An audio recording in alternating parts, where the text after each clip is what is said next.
पुसद रस्त्यावर उभ्या इसमाला मारहाण करून जबरीने हजारोंची रोकड पळवून नेल्याची घटना रात्रीच्या वेळी पुसदमध्ये घडली होती। या गुन्ह्यातील 3 आरोपींना वसंतनगर पोलिसांनी अटक केली आहे। 21 मार्चच्या रात्री 9 वाजताच्या सुमारास पुसद दिग्रस मार्गावरील वारको सिटीच्या गेटजवळ बाळू मंगूसिंग जाधव राहणार माऊली तालुका मानोरा जिल्हा वाशिम हे उभे असताना तेवढ्यातच दुचाकीवर बसून आलेल्या 3 भामट्यांनी मारहाण करून खिशातील 20,000 रुपये घेऊन पसार झाले। घटनेनंतर त्यांनी आरडाओरड केली। त्यांनी वसंतनगर पोलिसांत धाव घेऊन तक्रार नोंदवली।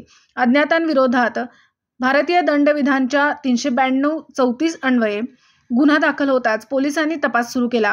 गुन्ह्याचा तपास करत असताना तांत्रिक बाबींवरून काढलेल्या निष्कर्षावरून पोलिसांनी मुख्य आरोपी अयाज अहमद अजीज अहमद वय वर्ष 28 राहणार तुकाराम बापू नगर याला ताब्यात घेतले। त्यानंतर सहभागी असलेल्या 2 अल्पवयीन युवकांना ताब्यात घेण्यात आले। ही कारवाई ठाणेदार नंदकिशोर पंत, फौजदार नागेश खाडे, अशोक चव्हाण, नईम शेख, संजय पवार, चंदेवाड, सतीश शिंदे यांनी केली।